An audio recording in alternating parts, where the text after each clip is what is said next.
രേവതിയുടെ സച്ചിയുടെ ഇന്നത്തെ നല്ലൊരു കഥ കേട്ടാലോ? വീഡിയോ ഇഷ്ടപ്പെടുവാണെങ്കിൽ ഒന്ന് ലൈക്ക് ചെയ്ത് ഹൈപ്പ് ചെയ്യാൻ മറക്കരുതേ. അതോടൊപ്പം തന്നെ ആദ്യമായി കാണുന്നവരാണെങ്കിൽ സബ്സ്ക്രൈബ് ചെയ്യാനും മറക്കരുത് കേട്ടോ. അങ്ങനെ ഒടുവില് പക്ഷേ ശ്രീകാന്ത് വീട്ടിലേക്ക് വന്നതിൽ മധുസൂദനും മഹിമയ്ക്കും ഭയങ്കര സന്തോഷമായിരുന്നു. അങ്ങനെ മഹിമ മധുസൂദനോട് പറഞ്ഞു, ഞാൻ എന്തൊക്കെ കാര്യങ്ങൾ ചെയ്താ കല്യാണം കഴിഞ്ഞ സമയത്ത് ഇവരെ ഇവിടെ ഒന്ന് കൊണ്ടുവന്ന് താമസിപ്പിക്കാനായിട്ട്. ഇപ്പൊ കണ്ടില്ലേ എത്ര പെട്ടെന്ന് അവര് വന്നത്. മധുവേട്ടൻ ഒരു മാറ്റം ഉണ്ടായെന്ന് അറിഞ്ഞു കഴിഞ്ഞപ്പോഴത്തേനും ഇത് കേട്ടപ്പോ മധുസൂദനൻ പറഞ്ഞു, അതെ ഞാൻ മാറിയെന്ന് അറിഞ്ഞിട്ടാ. പിന്നെ മധുവേട്ടൻ മാറിയതായിട്ട് അഭിനയിച്ചോണ്ടിരിക്കുവല്ലേ എന്റെ മഹിമ, അതൊന്നും അല്ല. അല്ല അവരിവിടെ 1-2 ദിവസം നിന്നിട്ട് അങ്ങോട്ട് പോവും മഹിമയെന്ന് പറഞ്ഞു. 1-2 ദിവസം നിന്നിട്ട് പോകുന്നോ? അത് പറ്റില്ല, അവരിവിടെ തന്നെ നിൽക്കണം, അതാ എന്റെ ആഗ്രഹം. എടി അതൊക്കെ നടക്കുന്ന കാര്യമാണോ? വർഷ അവിടെയല്ലേ താമസിക്കണ്ടേ? അതല്ലേ ഇനിയിപ്പം വർഷയുടെ വീട്, പിന്നെ ഇവിടെ വന്ന് നിൽക്കാൻ പറ്റുന്ന കാര്യമാണോ? അല്ല മധുവേട്ടൻ അവരിവിടെ നിൽക്കുന്ന ഇഷ്ടമില്ലേന്ന് ചോദിച്ചു. ഇഷ്ടമൊക്കെ ഉണ്ട് എന്നും പറഞ്ഞുകൊണ്ട് നമുക്ക് അങ്ങനെ പിടിച്ചു നിർത്താൻ പറ്റില്ലല്ലോ എന്ന് പറഞ്ഞു. എനിക്കറിയാം എന്ത് ചെയ്യണമെന്ന്. അതും പറഞ്ഞിട്ട് മഹിമ കയറിപ്പോയി. സന്ധ്യ കഴിഞ്ഞപ്പോഴത്തേനും സച്ചി വീട്ടിലേക്ക് വരുമ്പോഴത്തേനും രേവതി അങ്ങോട്ട് ചെന്നു. ഇതെന്താ സച്ചിയുടെ കൈക്കകത്തൊരു കവറൊക്കെ? അതെ നിനക്കുള്ളതല്ല, വർഷയ്ക്കുള്ളതാ. വർഷയ്ക്കോ? വർഷയ്ക്ക് എന്താ? അതൊക്കെ സർപ്രൈസാ. നീ ഒരു കാര്യം ചെയ്യുക, വർഷയെ പോയി കണ്ണ് കൊത്തി പിടിച്ചോണ്ട് ഇങ്ങോട്ട് കൂട്ടിക്കൊണ്ട് വരാൻ പറഞ്ഞു. ആ കൊള്ളാം, സൂപ്പറായി. അല്ല ഇത്ര ദൂരം ഞാൻ വർഷയെ കണ്ണു പൊത്തിക്കൊണ്ടുവരാൻ നല്ല കഥയായെന്ന് പറഞ്ഞു. അതെന്താ? മുറിയുന്ന വർഷയെ ഇവിടം വരെ കൂട്ടിക്കൊണ്ടുവരുന്നതിന് 10-100 കിലോമീറ്റർ ദൂരം ഉണ്ടോന്ന് ചോദിച്ചു. അതെ വർഷ എവിടെയാന്ന് ഓർത്തോണ്ടാ സച്ചേട്ടൻ പറയുന്നത്. വർഷയുടെ വീട്ടിൽ പോയി. വീട്ടിൽ പോയോ? വർഷയുടെ അച്ഛനും അമ്മയൊക്കെ വന്നിട്ടുണ്ടായിരുന്നല്ലോ, അപ്പൊ വർഷ വീട്ടിൽ പോയി. കൂടെ ശ്രീകാന്തും പോയെന്ന് പറഞ്ഞു. ശ്രീകാന്തും പോയോ? അത് പിന്നെ വർഷ അവിടെ ചെന്ന് കഴിയുമ്പോ ഇനിയിപ്പോ വർഷയ്ക്ക് എന്തെങ്കിലും തോന്നാബുദ്ധി തോന്നിയാലോ, കുഞ്ഞിനെ ഇല്ലാതാക്കണമെന്ന് തോന്നിയാലോ, അതുകൊണ്ട് ഞാൻ ശ്രീകാന്തിനെയും കൂടെ പറഞ്ഞു വിട്ടെന്ന് പറഞ്ഞു. അതെന്താളും നല്ല കാര്യമെന്ന് പറഞ്ഞു. അപ്പോഴേക്കും രേവതി ചോദിച്ചു, അല്ല ഈ സർപ്രൈസ് ഞാൻ അങ്ങോട്ട് പൊട്ടിക്കട്ടെ, കുഴപ്പമുണ്ടോന്ന് ചോദിച്ചു. എന്ത് കുഴപ്പം? അങ്ങനെ രേവതി നോക്കിക്കഴിഞ്ഞപ്പോ കുറച്ച് കളിപ്പാട്ടം. ഇതെന്തിനാ സച്ചേട്ടാ ഇപ്പൊ ഇതൊക്കെ വാങ്ങിയത്? അതെ ഇതൊക്കെ വാങ്ങി വെക്കണം സച്ചേട്ടാ, ഇതൊക്കെ കുഞ്ഞ് ജനിച്ചിട്ട് പോരെ? അത് മതി, പക്ഷെ ഞാൻ നേരത്തെ വാങ്ങി വെക്കും. കുഞ്ഞു പിറക്കണ സമയത്തെ ഇവിടെ കളിപ്പാട്ടങ്ങൾ കൊണ്ടും കുഞ്ഞിന്റെ എല്ലാ സാധനങ്ങളും കൊണ്ട് ഈ വീട് നിറയണമെന്ന് പറഞ്ഞു. അത് കേട്ടപ്പോ രേവതി സച്ചിയൊന്ന് നോക്കി, പിന്നീട് അകത്തേക്ക് അങ്ങോട്ട് കയറിപ്പോയി. രാത്രിയായി കഴിഞ്ഞപ്പോഴത്തേനും വർഷയ്ക്ക് ഭയങ്കര ടെൻഷൻ. വർഷ ഇങ്ങനെ ആലോചിക്കുകയാണ്, അവിടെയായിരുന്നെങ്കിൽ എന്ത് രസമായിരുന്നു. സച്ചേണ്ണക്ക് എന്ത് സ്നേഹമോ തന്നോട്. കുഞ്ഞിനാന്നും പറഞ്ഞുകൊണ്ട് ഉടുപ്പുകളും കാര്യങ്ങളൊക്കെ കൊണ്ടിരുന്നു. അതുപോലെ തന്നെ രേവതി എല്ലാവരുടെയും കാര്യം ഓർത്തു കഴിഞ്ഞപ്പോൾ വർഷയ്ക്ക് ഭയങ്കര വിഷമം. അപ്പോഴേക്ക് ശ്രീകാന്ത് വന്നിട്ട് ചോദിച്ചു, ഇതെന്താ നിനക്ക് ഉറക്കമൊന്നുമില്ലേ? നീ എന്താ ഇവിടെ വന്ന് നിൽക്കുന്നേ? അത് പിന്നെ ഞാൻ ആലോചിക്കുമായിരുന്നു. എന്ത്? അല്ല ശ്രീകാന്തിന്റെ വീട്ടിലായിരുന്നെങ്കിൽ ഈ സമയത്ത് സച്ചേട്ടനും രേവതി ചേച്ചിയും അച്ഛനും എല്ലാവരും കാണും. എല്ലാവരും എന്ത് രസമായിരുന്നു. അതൊക്കെ ഓർത്ത് കഴിഞ്ഞപ്പോൾ എനിക്ക് ഭയങ്കര ബുദ്ധിമുട്ട് തോന്നുന്നുണ്ട്. എന്താ നിനക്ക് വീട്ടിൽ പോകാൻ തോന്നുന്നുണ്ടോ? പോണമെന്നുണ്ട്, പക്ഷെ അങ്ങനെ പോയിട്ടുണ്ട് ഇവിടെ അച്ഛനും അമ്മയ്ക്ക് സങ്കടമാവില്ലേ? അത് ഓർത്ത് കഴിഞ്ഞിട്ട് വേണ്ടാന്ന് വെച്ചു. ശരിക്കും പറഞ്ഞ ശ്രീകാന്ത് താങ്ക്സ് ഉണ്ടെന്ന് പറഞ്ഞു. എന്ത്? അല്ല ഇതുപോലൊരു വീട്ടിലേക്ക് എന്നെ കൂട്ടിക്കൊണ്ട് പോയതിനെ. ശരിക്കും പറഞ്ഞിട്ടുണ്ടെങ്കിൽ കല്യാണം കഴിഞ്ഞ് നമ്മൾ വേറൊരു വീടെടുത്ത് താമസിച്ച സമയത്ത് നീ പറയില്ലായിരുന്നു നിനക്ക് വീട്ടിലേക്ക് പോകാൻ തോന്നുന്നു. അന്ന് ഞാൻ പറയായിരുന്നു വീട്ടിൽ എന്താ ഇരിക്കണേന്നൊക്കെ പറഞ്ഞ് ഞാൻ നിന്നെ കുറ്റപ്പെടുത്തുമായിരുന്നു. പക്ഷെ ഒരു ദിവസം വീട്ടിൽ നിന്ന് മാറി നിന്നപ്പോഴ് ഇപ്പോഴാ എനിക്ക് ആ ബുദ്ധിമുട്ട് മനസ്സിലാവുന്നുണ്ടെന്ന് പറഞ്ഞു.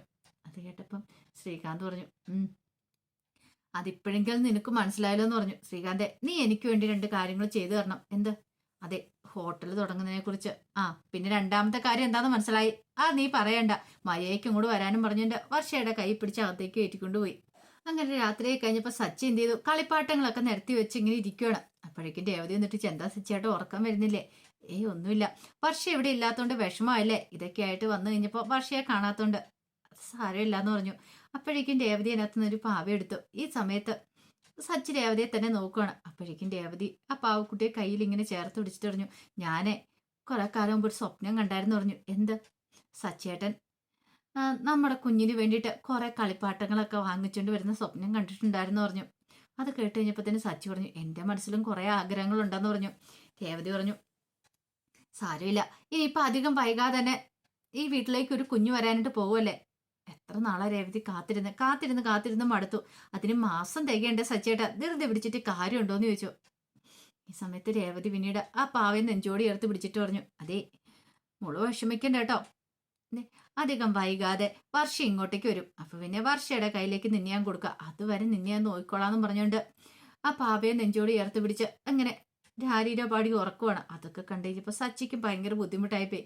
സച്ചിക്ക് മനസ്സിലായി രേവതി എത്രമാത്രം ഒരു കുഞ്ഞിനെ ആഗ്രഹിക്കുന്നുണ്ടെന്നുള്ള കാര്യം. പിന്നീട് അങ്ങനെ സച്ചിൻ രവീന്ദ്രനും എല്ലാവരും കൂടി ഇരുന്ന് ഫുഡ് കഴിച്ചുകൊണ്ടിരിക്കുന്ന സമയത്ത് രവീന്ദ്രൻ പറഞ്ഞു, അതെ എനിക്കൊരു കാര്യം പറയാനുണ്ട്.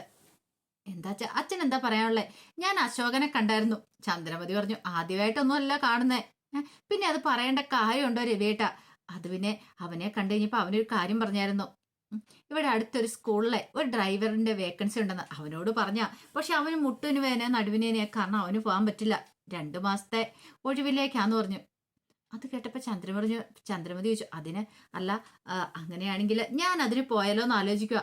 സച്ചി ചോദിച്ചു, അച്ഛൻ ഇനി ഈ വയസ്സുകാലത്ത് വണ്ടി ഓടിക്കാൻ പോകാനായിട്ടോ? അതേടാ, ഈ വീട്ടിലിരുന്ന് ആകപ്പാടെ ബോറടിക്കുന്നുണ്ട്. കുറെ കാലമായില്ലേ വളയം പിടിച്ചിട്ട്. അപ്പൊ പിന്നെ പോവാന്ന് എനിക്കും തോന്നി. ഒരു നല്ല കാര്യമായിട്ടാ തോന്നേ. അത് കേട്ടപ്പോ സ്തുതി പറഞ്ഞു, ആ അത് ശരിയാ അച്ഛാ, അച്ഛൻ പോയിക്കോളാൻ പറഞ്ഞു. സച്ചി പറഞ്ഞു, വേണ്ട വേണ്ട, അതൊന്നും ശരിയാകത്തില്ല എന്റെ അച്ഛൻ ആ ജോലിക്കൊക്കെ പോയിട്ടുണ്ടെ എങ്ങനെയാ? ഒന്നാമത്തെ കാര്യം അച്ഛന് ഇത്ര വയസ്സും പ്രായമൊക്കെ വരുമല്ലേ, അപ്പൊ വീട്ടിൽ അടങ്ങിയിരിക്കേണ്ട സമയാ. ഈ സമയത്ത് ജോലിക്ക് പോയിട്ട് കൊണ്ടൊന്ന് ജീവിക്കേണ്ട കാര്യമൊന്നുമില്ല. ഞങ്ങളൊക്കെ ഇല്ല ഇവിടെ. രേവതി പറഞ്ഞു, വേണ്ട അച്ഛാ, പോവണ്ട. അച്ഛൻ ജോലിക്ക് പോയ പിന്നെ ഒരു മനസ്സമാധാനം കാണത്തില്ല. പണ്ടത്തെ പോലെയല്ല. അച്ഛന്റെ ആരോഗ്യം കാര്യങ്ങളൊക്കെ നന്നായിട്ട് ശ്രദ്ധിക്കേണ്ട സമയ. പിന്നെ മരുന്നും കാര്യങ്ങളൊന്നും മുടക്കാൻ പോലും പാടില്ല. ആ സമയത്ത് അച്ഛൻ ജോലിക്കൂടെ പോയിട്ടുണ്ടെങ്കിലോ. ഇത് കേട്ടപ്പം ചന്ദ്രമതി പറഞ്ഞു, അല്ല ജോലിക്ക് പോയാൽ എത്ര രൂപ കിട്ടും എന്ന് ചോദിച്ചു. അതൊന്നും അറിയത്തില്ല. ആ പെൻഷൻ കൂടാതെ കുറച്ച് പൈസ അവിടെ കൈ കിട്ടുമല്ലേ. സച്ചിക്ക് ദേഷ്യം വന്നു. സച്ചി പറഞ്ഞു, അച്ഛാ എത്ര രൂപ കിട്ടിയെന്ന് പറഞ്ഞാൽ അച്ഛൻ പോകേണ്ട കാര്യമില്ല. അച്ഛന് പൈസ വല്ലതും വേണം എന്നോട് ചോദിച്ചാൽ മതി എന്ന് പറഞ്ഞു. രവീന്ദ്രൻ പറഞ്ഞു, എടാ മോനെ, എന്താണെങ്കിലും വയസ്സാകാൻ കാലത്ത് എന്ന് പറയുമ്പോൾ നമുക്കൊരാശ്രയം എന്ന് പറഞ്ഞാൽ നമ്മുടെ മക്കൾ മാത്രമല്ല, നമ്മുടെ അക്കൗണ്ടിൽ പൈസ ഉണ്ടെങ്കിൽ അതും നമുക്കൊരാശ്രയം തന്നെയാന്ന് പറഞ്ഞു. മറ്റുള്ളവരെ ഡിപ്പെൻഡ് ചെയ്യാതെ ജീവിക്കാമല്ലോ. ശ്രുതി പറഞ്ഞു, അച്ഛൻ പറഞ്ഞു ശരിയാ, അച്ഛൻ ജോലിക്ക് പോയിക്കോ. വെറുതെ വീട്ടിൽ എന്തിന് ഇരുന്ന് തുരുമ്പെടുക്കുന്നേ? അതിന്റെ ആവശ്യമുണ്ടോ? അച്ഛൻ നല്ല രീതിയിൽ ജോലി ചെയ്യുകയാണെങ്കിലേ അച്ഛന് കുറച്ചു കാലം കൂടെ ജീവിച്ചിരിക്കാം. അത് കേട്ടപ്പോ സച്ചി പറഞ്ഞു, നീ മിണ്ടരുത്. അച്ഛന്റെ 50 ലക്ഷം അടിച്ചുകൊണ്ട് മാറ്റിക്കൊണ്ട് പോയിട്ട് എടാ, ആ പൈസ ഉണ്ടായിരുന്നെങ്കിൽ അച്ഛൻ ഇപ്പൊ ഒരു ബസ് മുതലാളി ആവായിരുന്നു. ഇങ്ങനെ ബസ് ഓടിക്കാൻ പോകേണ്ട കാര്യമൊന്നും ഇല്ലായിരുന്നു. എന്നിട്ട് ഓ ഞാൻ പറഞ്ഞ കുറ്റം. അപ്പോഴേക്കും ചന്ദ്രമതി പറഞ്ഞു, അവൻ പറഞ്ഞാൽ എന്താ തെറ്റിരിക്കുന്നേ? പോട്ടെ, ശരീരത്തിന് നല്ല ഒരു ഉന്മേഷം കാര്യങ്ങളൊക്കെ കിട്ടൂല. വെറുതെ വീട്ടിൽ ഇരിക്കേണ്ട കാര്യമൊന്നുമില്ലോ. പിന്നെ ഞാൻ പറഞ്ഞു, രവിയേട്ടൻ്റെ ഇഷ്ടം എന്താണെന്ന് വെച്ചാൽ രവിയേട്ടൻ ചെയ്തു, ഞാൻ എതിരൊന്നും പറയത്തില്ല. പക്ഷെ സച്ചിക്ക് ഇഷ്ടപ്പെട്ടില്ല. സച്ചി പറഞ്ഞു, അതൊക്കെ വേണോ അച്ഛാ? അതിന്റെ ആവശ്യമുണ്ടോ? എടാ, ഞാൻ എന്താണെങ്കിലും സ്കൂളിൽ വിളിച്ച് സംസാരിച്ചു, ചെല്ലാന്ന് പറഞ്ഞു. നാളെ എന്താണെങ്കിലും ഞാൻ പോകുന്നു പറഞ്ഞു. രാവിലെ കുട്ടികളെ കൊണ്ട് ഇറക്കണം, വൈകുന്നേരം തിരിച്ചു കൊണ്ടുപോകണം. പിന്നെ ഒഴിവ് സമയങ്ങളുണ്ടല്ലോ, അതുകൊണ്ട് തന്നെ പ്രശ്നമൊന്നുമില്ല. ഇഷ്ടംപോലെ സമയം കാര്യങ്ങളൊക്കെ ഉണ്ട്. എന്നാലും വെച്ചാ അച്ഛന്റെ ആരോഗ്യസ്ഥിതി വെച്ച് നോക്കുമ്പോ നാട്ടുകാരറിഞ്ഞ് എന്തൊക്കെ പറയുന്നറിയാം. ഇത്ര തടിമാടന്മാരായ 3-4 ആണുങ്ങളുള്ളപ്പം നാട്ടുകാർ പറയുന്ന പോട്ടെ, നമുക്കൊരു മനസാക്ഷി ഇല്ലേ അച്ഛാ? അച്ഛനെ ജോലിക്ക് വിടുക എന്നറിയുമ്പോ എനിക്ക് ചിന്തിക്കാൻ പോലും പറ്റുന്നില്ല. എടാ മോനെ, അതൊന്നും ഓർത്ത് നീ വിഷമിക്കണ്ട. രേവതി പറഞ്ഞു, അതല്ല അച്ഛാ, അച്ഛൻ ജോലിക്ക് പോയി കഴിഞ്ഞ് ഇവിടെ മനസ്സമാധാനത്തോടെ ഞങ്ങൾ എങ്ങനെ ഇരിക്കുന്നേ? അത് കേട്ടപ്പം രവീന്ദ്രൻ ചോദിച്ചു, അല്ല എനിക്ക് വല്ല അപകടം ഉണ്ടാവുന്ന പേടിയാണോ? അല്ലച്ച അത്. അപ്പോഴേക്കും ചന്ദ്രമതി പറഞ്ഞു, മനഃപൂർവ്വം ആരും ബസ്സിന് മുന്നിലേക്ക് ചാടായിരുന്നാ മതി. രേവതി കുത്തിക്കൊണ്ടാണ് പറയുന്നേ. അപ്പോഴേക്കും സച്ചി പറഞ്ഞു, ഈ സമയത്തും അമ്മയ്ക്ക് രേവതിയോട് ദേഷ്യപ്പെടാതിരിക്കാൻ പറ്റില്ലല്ലേ? രവീന്ദ്രൻ പറഞ്ഞു, ചന്ദ്രൻ നീ ഒന്നും വായടയ്ക്കാൻ പറഞ്ഞു. നീ പേടിക്കേണ്ട മോളെ, എനിക്കൊരാപത്തും വരാനൊന്നും പോകുന്നില്ല എന്ന് പറഞ്ഞു. അങ്ങനെ പിറ്റേ ദിവസം ആയി കഴിഞ്ഞപ്പോഴത്തേനും രാവിലെ തന്നെ ആദ്യം ഒരുക്കുവാണ് വിമല റെഡിയാക്കിയിട്ട് പറഞ്ഞു, അതെ ഈ ഫുഡ് മൊത്തം കഴിക്കണം കേട്ടോ എന്ന് പറഞ്ഞു. ആ ശ്രുതി ഉണ്ടായിരുന്നു. ശ്രുതി പറഞ്ഞു, ഇനി പുതിയ സ്കൂളിൽ ചെല്ലുമ്പോൾ അവിടുത്തെയുള്ള ഫ്രണ്ട്സുമായിട്ട് നല്ല കൂട്ടാവും. നിനക്ക് പഴയ കൂട്ടുകാരെയൊക്കെ മിസ് ചെയ്യുന്നുണ്ടോടാ? ഉണ്ട്. നീ വിഷമിക്കൊന്നും വേണ്ട കേട്ടോ. ഒരു ദിവസം അമ്മ നിന്നെ അവിടെ കൂട്ടിക്കൊണ്ടു പോവാ. നടന്നത് തന്നെ. എൻ്റെ അമ്മയെ പോലും കാണാൻ കിട്ടുന്നില്ല, പിന്നെയല്ലേ അമ്മ പഴയ സ്കൂളിലേക്ക് എന്നെ കൂട്ടിക്കൊണ്ടു പോണേന്ന് പറഞ്ഞു. അത് കേട്ടതും ശ്രുതി വല്ലാത്തൊരവസ്ഥയെ ഞെട്ടി നിൽക്കുകയാണ്. എന്ത് മറുപടി പറയണമെന്ന് അറിയില്ലാതെ മോനോട്. അപ്പൊ അതിന്റെ കഥകളൊക്കെ ഇന്ന് കാണുന്നത്. ഇതിന്റെ ബാക്കി വിശേഷങ്ങളുമായിട്ട് വൈകുന്നേരത്തെ പ്രമോയി വരാട്ടോ. ഒരിക്കൽ കൂടി എല്ലാവർക്കും ശുഭദിനം നേർന്നുകൊണ്ട് നിർത്തുന്നു.